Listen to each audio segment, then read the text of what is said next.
અમિત ખૂંટનો જે કેસ છે, કેસને લઈને હવે ગોંડલથી રાજબા જાડેજા આપણી સાથે જોડાયા છે. રાજબા, જે અમિત ખૂંટનો જે કેસ હતો તેમાં આ જે પીડિતા છે એનું નિવેદન હવે સામે આવ્યું છે. તેને લઈને નવો જ વળાંક સામે આવ્યો છે અને તેમણે જયરાજસિંહ જાડેજા અને ગોંડલ જાડેજા પર જે આક્ષેપો કર્યા છે તેને લઈને આપ શું કહેશો? બિલકુલ બેન, પીડિતા છે. હવે પોતાની રીતે જે કોઈ આક્ષેપો, વાહિયાત આક્ષેપો કરે છે એટલે એ વાત બિલકુલ તદ્દન ખોટી છે. બીજું, એને પોતાના વિડીયોની અંદર કીધું છે, મન જયરાજસિંહના માણસો લઈ જઈશ, મને આ લઈ જઈશ. આ વાત તદ્દન ખોટી છે. પોલીસ એની રીતે યોગ્ય કાર્યવાહી બેન કરે છે. સમગ્ર ગ્રામ્યની જે કોઈ પોલીસ છે એમની તપાસની અધિકારીઓ છે તપાસ કરે છે. આવા ખોટી વાતો કરીને છટકવાની પ્રયત્ન કરતા હોય તો એ વાત ખોટી છે. આજે અમિત ખૂંટ, રીબડાનો એક પાટીદાર યુવકનું ઘર વિખાઈ ગયું છે. એ વસ્તુ મહત્વની છે. પીડિતા જ કદાચ એ સાચી એ છે તો પોલીસ એ દિશાની અંદર તપાસ કરશે. અને પોલીસની બેન, રાજકોટ જિલ્લા પોલીસ ઉપર સતત દિનેશભાઈ પાતર હોય કે એમની આ બધી ટીમ હોય, આ બધા દ્વારા જિલ્લા પોલીસ ઉપર આક્ષેપો ખોટી રીતે, વાહિયાત રીતે થયા છે એ બિલકુલ ખોટા છે. ખાસ કરીને જયરાજસિંહ અને ભાઈ ગણેશભાઈ જાડેજા ઉપર જે આક્ષેપો કરવામાં આવે છે એ પાયાવિહીન છે. એની ઘરે ગણેશભાઈની ગાડીઓ કે ગઈ નથી, કોઈ જયરાજસિંહની ગાડીઓ ગઈ નથી, કોઈ આવા પ્રયત્નો કર્યા નથી. આ તો એક તકલીફ આવી છે ને એમાંથી ભાગવાનો જે પ્રયત્ન કરતા હોય એવી રીતે આ દીકરી બોલે છે. એટલે એ વાહિયાત બધા પાયાવિહોણા વાહિયાત બધા આક્ષેપો છે બેન. એટલે તો રાજબા, આમાં તો જે કેસ છે એની અંદર તો બે એંગલ છે કે પહેલા જે દુષ્કર્મનો કેસ છે એ થયો હતો ને ત્યારબાદ પછી એ કેસને હની ટ્રેપના કેસ તરીકે જોવામાં આવતો હતો. તો આપને શું લાગે છે આની અંદર હકીકત શું હોઈ શકે? હની ટ્રેપ છે કે પછી બળાત્કાર છે? બિલકુલ બેન, આ હની ટ્રેપનો કેસ છે. હની ટ્રેપના કેસને માટે થઈને સ્વર્ગસ્થ અમિત ખૂંટે પોતાનો જીવ ગુમાવ્યો છે, પોતાનો આખો પરિવાર હેરાન થઈ ગયો છે અને ગોંડલ પંથકને પણ પૂરેપૂરો એના ઉપર રોષ છે. આ બેન જે રીતે વાત કરે છે એ બિલકુલ મેં કીધું એમ પાયાવિહોણી વાતો છે અને તદ્દન ખોટી છે. આ હની ટ્રેપનો કેસ હતો અને એક યુવાનનો ભોગ લેવાનો છે આની અંદર બેન.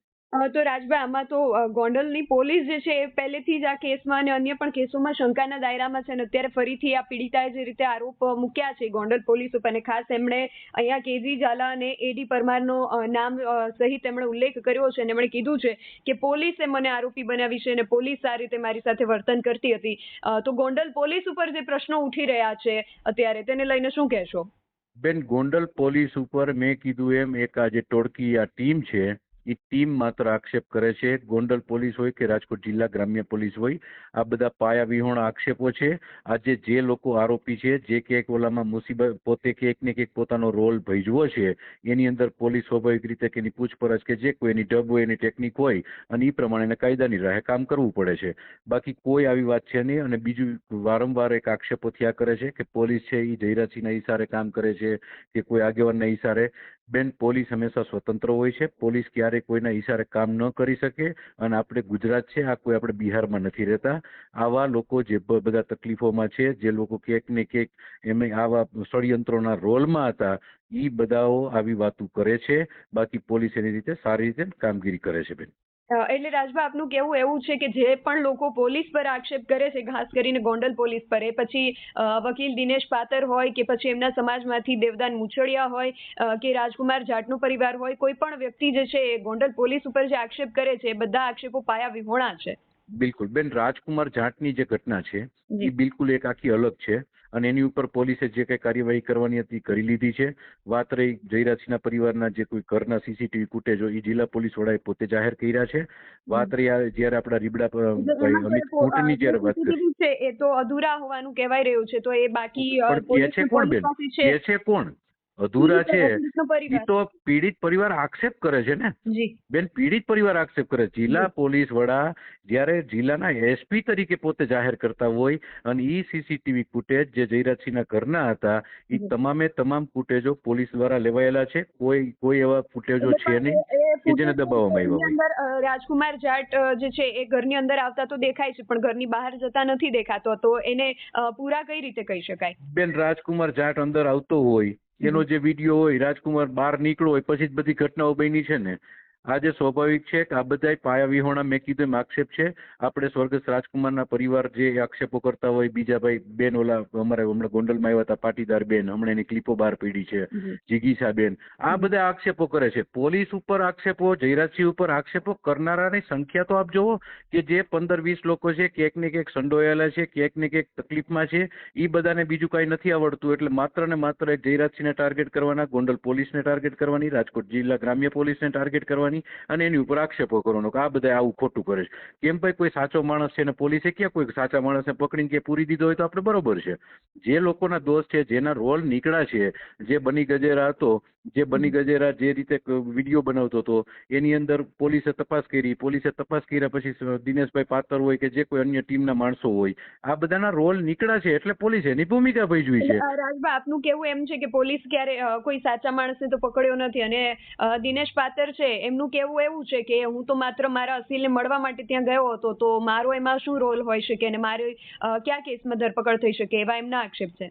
બેન બિલકુલ પોલીસ કોઈ વકીલને સીધી રીતે ધરપકડ ન કરી શકે. વકીલ પોતે એટલા નોલેજેબલ પર્સન હોય છે, પોતે એનું એજ્યુકેશન લીધેલું હોય છે. ક્યાંક ને ક્યાંક પોલીસના જે તપાસ હોય, તપાસની અંદર જેના નામ ખુલતા હોય, જેનો ક્યાંય રોલ હોય, જેનો કોઈ ટેલિફોનિક વાત હોય, અથવા જ્યારે આવા ષડયંત્રો રચાતા હોય અને એ ષડયંત્રો રચવાની અંદર પોતે ભાગીદાર ક્યાંક ને ક્યાંક બન્યા હોય, ત્યારે પોલીસે એની ઉપર એક્શન લીધા હોય છે. બાકી કોઈ નિર્દોષ લોકોની અંદર ક્યાંય કોઈ પોલીસ એક્શન લઈ નથી શકતી. અને દિનેશભાઈ તો માનની પોતે એડવોકેટ છે, વકીલ છે, કઈ એવી રીતે થોડા દિનેશભાઈ ઉપર કોઈ પોલીસ સીધી આવીને એમ કે કાલો પકડીને બેસી જાવ. આ બધી વાતો ને આ બધી જે આક્ષેપો છે મેં કીધું એમ પાયા વિહોણા છે. આવી કોઈ ઘટના બેન છે નહીં. જે દોષિત છે એને પોલીસ જે રીતે એક્શન લેવાતા આવી રીતે લેતા છે બેન. અને રાજભાઈ, આ જે પીડિતા અમિત ખૂટ નો જે કેસ છે એમાં જે પીડિતા છે એ દીકરીનું એવું કહેવું છે કે હું અનિરુદ્ધસિંહ જાડેજા અને રાજદીપસિંહને ઓળખતી પણ નથી, છતાં આ લોકોના પ્રેશરથી મેં એમના નામ લીધા છે.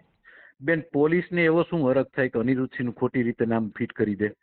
કોઈને એવો ક્યાંય હરખ થતો ન હોય. બધાની પાછળ એક લિંક હોય, એક લાઈન હોય. કહેવાથી આ લોકોના નામ મેં લીધા છે. બેન જયરાજસિંહને એવો કોઈ ઓલો નથી કે અનિરુદ્ધસિંહને કારણ વગરના ફિટ કરી દેવાના. અને આ જે કામ છે એ જયરાજસિંહ ન કરતા હોય, આ પોલીસ કામ કરતી હોય. જે રીતે પેલા ગુનો દાખલ થયો છે, ગુનો દાખલ એને રેપ કેસનો ગુનો દાખલ થયો એ એમને જ કરાવેલો છે. એ ગુનો દાખલ કરાવ્યો છે. ત્યારબાદ સ્વર્ગસ્થ અમિત ખૂટે સુસાઇડ કર્યું છે. સુસાઇડ કર્યા પછી પોલીસ તપાસ થઈ છે અને પોલીસ તપાસની અંદર ભાઈ આપણે જે સુસાઇડ નોટ નીકળી, સુસાઇડ નોટની અંદર અનિરુદ્ધસિંહના નામ નીકળ્યા, રાજદીપસિંહના નીકળ્યા અને અન્ય જે લોકો હતા એની તપાસ થતી ગઈ. એવી રીતે બધાના નામ ખુલતા ગયા છે. આમાં કોઈ બેન જયરાજસિંહનો વ્યક્તિગત કોઈનો રોલ ન હોય, કોઈ આગેવાન કે નેતાનો રોલ ન હોઈ શકે. પોલીસ પોતાની રીતે સારી રીતે કામગીરી કરે છે. પોલીસ જે રીતે જેનો રોલ આવે છે એના નામ ખુલતા જાય છે અને એની ઉપર યોગ્ય કાર્યવાહી કરતી જાય છે. જી બેન. તો હવે આમાં આગળ શું થઈ શકે, આપને શું લાગે છે? આગળ બેન કાંઈ ન શકે ને. એ તો આવા બધા લોકો હોય તો આક્ષેપો તો કરતા હોય. આક્ષેપો કરવો એનું કામ છે.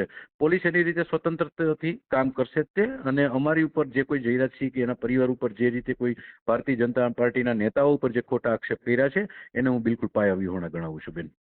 જી રાજભાઈ, આપ અમારી સાથે